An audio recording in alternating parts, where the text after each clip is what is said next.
Hi hello welcome to Lakshmi Shayana vlog. ಇವತ್ತು ನಾವು ನಿಮ್ಮನ್ನು ಅತಿ ಸುಂದರವಾದ ಅದ್ಭುತವಾದ ಒಂದು ಸ್ಥಳಕ್ಕೆ ಕರ್ಕೊಂಡು ಹೋಗ್ತಾ ಇದ್ದೀವಿ. ಬನ್ನಿ ಬನ್ನಿ ಬನ್ನಿ, ಎಲ್ಲಿ ಅಂತ ಕರ್ಕೊಂಡು ಹೋಗ್ತಾ ಇದ್ದೀನಿ ಬನ್ನಿ.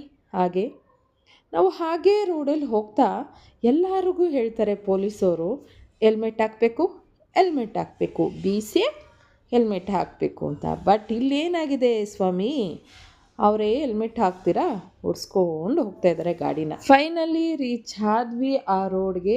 ನಾವು ಹೊರಟಿರೋದೇ ಶ್ರೀ ಸಿದ್ದೇಶ್ವರ ಸಿದ್ದಪ್ಪಾಜಿ ದೇವಸ್ಥಾನಕ್ಕೆ ಹೊರಟಿದ್ದೀವಿ.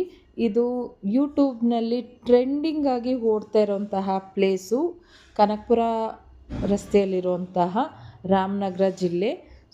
ಸುತ್ತ ಬೆಟ್ಟ ಗುಡ್ಡಗಳಿಂದ ಕೂಡಿರುವ ರಮಣೀಯವಾಗಿರುವಂತಹ ಸ್ಥಳ. ನೋಡ್ತಾ ಇದ್ದರೆ ನಾವು ಒಂದು ಮಲೆನಾಡು ಸೈಡ್ ಹೋಗ್ತಾ ಇದ್ದೀವಿ ಅನ್ನೋ ಫೀಲ್ ಆಗುತ್ತೆ, ಅಷ್ಟು ಅದ್ಭುತವಾಗಿ ಗ್ರೀನರಿ ಆಗಿದೆ. ರೋಡಿನ ವ್ಯವಸ್ಥೆ ಅಂತೂ ತುಂಬ ಚೆನ್ನಾಗಿದೆ. ಒಂದು ನಿಮಗೆ ಹೇಳಬೇಕು, ನಾವು ಗೂಗಲ್ ಮ್ಯಾಪ್ ಹಾಕ್ಕೊಂಡು ಹೊರಟಿದ್ದು, ಬಟ್ ನಮಗೆ ಅದು ರಾಂಗ್ ಡಿಸಿಷನ್ ತೋರಿಸಿದ್ದು, ರಾಂಗ್ ರೂಟು. ನಾವು ಆಲ್ಮೋಸ್ಟು ರಾಮನಗರ ಕಡೆನೇ ಹೊರಟ್ಬಿಟ್ಟಿದ್ವಿ. ಆ ರೂಟ್ ಬಂದು ಯಾರ್ದೋ ಮನೆ ಲೊಕೇಶನ್ನ ತೋರಿಸಿದೆ.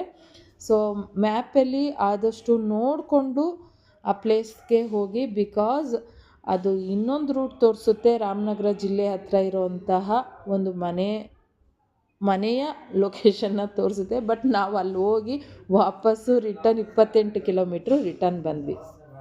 ರೇವಣಸಿದ್ದೇಶ್ವರ ಬೆಟ್ಟಕ್ಕೆ ಹೋಗುವ ಮಾರ್ಗದಲ್ಲಿ ಬೇವು ಎಂಬ ಗ್ರಾಮ ಸಿಗುತ್ತೆ. ಅಲ್ಲಿ ಉದರಹಳ್ಳಿ ಅನ್ನೋ ಹಳ್ಳಿಯಲ್ಲಿ ಈ ಸುಂದರವಾದ ಒಂದು ಪ್ರಕೃತಿ ಮಡಿಲಿನಲ್ಲಿ ಮಧ್ಯೆ ಈ ದೇವಸ್ಥಾನ ಇರೋದು ತುಂಬ ಅದ್ಭುತವಾಗಿದೆ. ಸುಮಾರು ಜನ ಹೋಗಿ ವೀಡಿಯೋಸ್ನ ಅಪ್ಲೋಡ್ ಮಾಡ್ತಿದ್ರು. ನಾವು ಒಮ್ಮೆ ನೋಡೋಣ, ಹತ್ರ ಇದ್ದೀವೆಲ್ಲ ನೋಡೋಣ ಅಂತ ಹೇಳಿ ಹೊರಟ್ವಿ. ದಾರೀಲಿ ಈ ಥರ ಹಾಕಿದ್ದಾರೆ. ಫೈನಲಿ ನಾವು ರೀಚ್ ಆದ್ವಿ.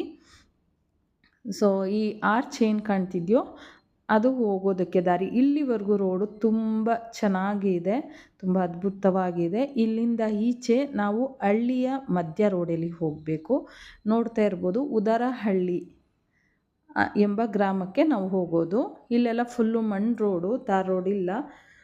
ತುಂಬ ಚೆನ್ನಾಗಿದೆ ಹೇಳಬೇಕು ಅಂದರೆ. ಅಲ್ಲಿ ಫ್ಲ್ಯಾಗ್ ಕಾಣ್ತಿದೆಯಲ್ಲ, ಅಲ್ಲಿಗೆ ನಾವು ಈಗ ಹೋಗುವಂತಹ ಸ್ಥಳ. ಫೈನಲಿ ರೋಡಲ್ಲಿ ಯಾವ ಥರ ಇದೆ ಅಂತ ನೋಡ್ತಾ ಇರ್ಬೋದು. ರೋಡು ಅಷ್ಟು ಇದಿಲ್ಲ, ಬಟ್ ರೋಡ್ ಮಾಡ್ತಿದ್ದಾರೆ. ಆದರೂ ಈ ರೋಡಲ್ಲಿ ಹೋದಾಗ ನಮಗೆ ಆ ನಿಸರ್ಗದ ಮಧ್ಯೆ ನಾವು ಎಲ್ಲಿ ಕಣ್ಣಾಯಿಸಿದ್ರು ಬೆಟ್ಟ ಗುಡ್ಡ ಗ್ರೀನರಿ ಇರೋದ್ರಿಂದನೇ ನಮಗೆ ಅಷ್ಟು ಆಯಾಸ ಅನಿಸೋದಿಲ್ಲ. ಅಷ್ಟು ಚೆನ್ನಾಗಿದೆ ರೋಡ್. ಸುತ್ತಮುತ್ತಲಿನ ಪರಿಸರ ಅದ್ಭುತವಾಗಿದೆ. ಯಾರೆಲ್ಲ ನಿಯರೆಸ್ಟ್ ಇದ್ದೀರಾ ಅಥವಾ ಅಲ್ಲಿ ಇಲ್ಲಿ ಹೋಗೋ ಬದಲು ನಮ್ಮ ಸುತ್ತಮುತ್ತನೇ ಬೆಂಗಳೂರು ಸುತ್ತಮುತ್ತದಲ್ಲೇ ಇರುತ್ತೆ ಇಂಥ ಒಳ್ಳೊಳ್ಳೆ ಪ್ಲೇಸ್ಗಳು. ತುಂಬ ಅದ್ಭುತವಾಗಿದೆ ಪ್ಲೇಸು. ಬನ್ನಿ ಯಾವ ರೀತಿ ಹೋದ್ವಿ ನೋಡ್ಕೊಂಡು ಬರೋಣ. ಹಾಗೆ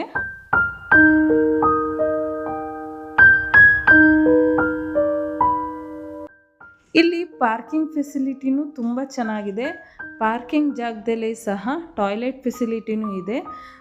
ತುಂಬ ಅದ್ಭುತವಾಗಿ ಅಚ್ಚುಕಟ್ಟಾಗಿ ಎಲ್ಲ ರೀತಿಯ ವ್ಯವಸ್ಥೆನೂ ಇದೆ. ನೋಡ್ತಾ ಇರ್ಬೋದು, ಆ ಸೈಡು ಟಾಯ್ಲೆಟ್ ಫೆಸಿಲಿಟಿ ಇದೆ ಪಾರ್ಕಿಂಗ್ ಸೈಡಲ್ಲೇ. ಸುತ್ತ ಬೆಟ್ಟ, ಮಧ್ಯದಲ್ಲಿ ಈ ಸ್ವರ್ಗದಂತಿರುವ ಒಂದು ಅದ್ಭುತವಾಗಿರೋ ದೇವಸ್ಥಾನ ಅಂತ ಹೇಳ್ಬೋದು. ನಾವು ಹೊರಟ್ವಿ, ಹಾಗೆ ಕೈಕಾಲು ತೊಳ್ಕೊಂಡು ಹೊರಡೋಣ ಅಂತ ಹೊರಟ್ವಿ. ನಾವು ಎಲ್ಲೇ ಹೋದರೂ 3 ಜನ ಹೋಗ್ತೀವಿ, 3 ಜನ ಬರ್ತೀವಿ. ಸೊ ಇದೇ ಆ ದೇವಸ್ಥಾನ. ಬನ್ನಿ ಒಳಗಡೆ ಯಾವ ರೀತಿ ಇದೆ, ಹೇಗಿದೆ ಅಂತ ನಮಗೆ ನಿಜ ಗೊತ್ತಿಲ್ಲ. ಸೊ ಬನ್ನಿ ನೋಡ್ಕೊಂಡು ಬರೋಣ. ವಿಡಿಯೋದಲ್ಲಿ ಬೇರೆ ಥರನೇ ಇದೆ ಅಂತ ಅಂದ್ಕೊಂಡಿದ್ವಿ, ಬಟ್ ವಿಡಿಯೋದಲ್ಲಿ ಇರೋ ಥರನೇ ಇದೆ. ನಾನು ನಿಮ್ಮನ್ನು ಒಂದು ಶ್ರೀ ಸಿದ್ದೇಶ್ವರ ಸಿದ್ದಪ್ಪಾಜಿ ದೇವಸ್ಥಾನಕ್ಕೆ ಕರ್ಕೊಂಡು ಹೋಗ್ತಾ ಇದ್ದೀನಿ. ಎಷ್ಟು ಬ್ಯೂಟಿಫುಲ್ ಆಗಿದೆ ಅಂತ ನೋಡಬಹುದು. ಸೊ ಪ್ರಕೃತಿ ಮಡಿಲಿನಲ್ಲಿ ಅದ್ಭುತವಾಗಿರುವಂತಹ ದೇವಸ್ಥಾನ.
ನೋಡಿದ್ರಲ್ಲ ದೇವಸ್ಥಾನದ ಸುತ್ತ ಒಂದು ಆವರಣದಲ್ಲಿ ಬಸವ, ಸುತ್ತ ಬೆಟ್ಟಗಳ ಮಧ್ಯೆ ಈ ಪುಣ್ಯಕ್ಷೇತ್ರ. ಸಿದ್ಧಾರೂಢರು ಇಲ್ಲಿ ಜಪ ಮಾಡಿದ ಸ್ಥಳ ಅಂತ ಹೇಳ್ಬೋದು.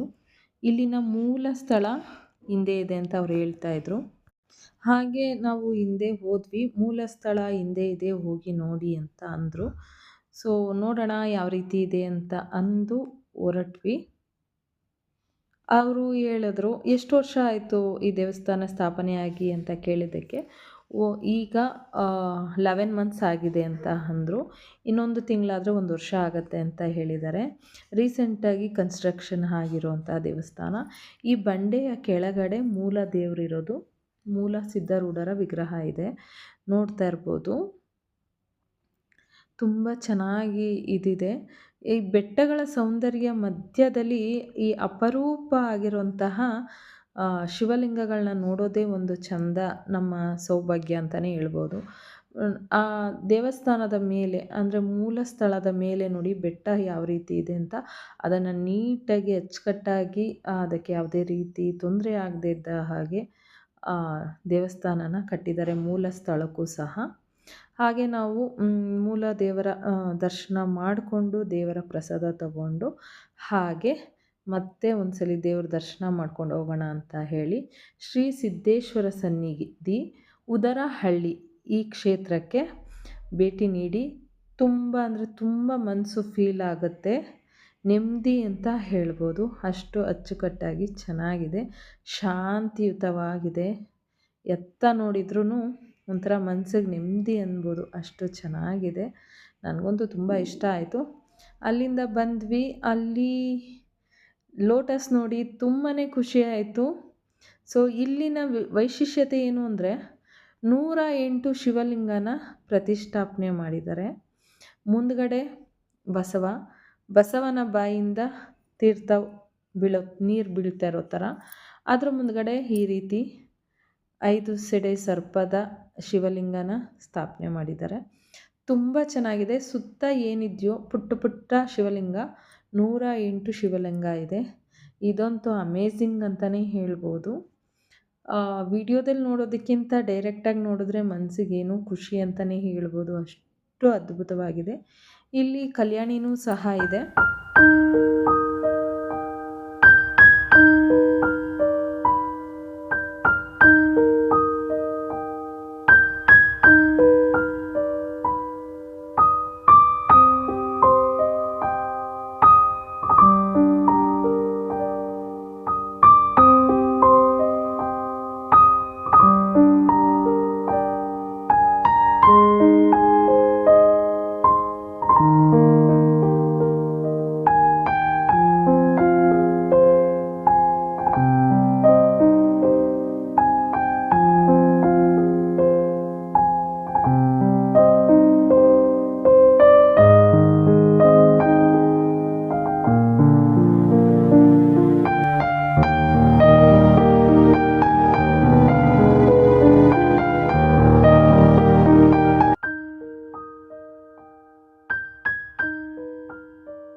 ಈ ದೇವಸ್ಥಾನ ಉದರಹಳ್ಳಿ ಎಂಬ ಗ್ರಾಮದಲ್ಲಿ ಇದೆ.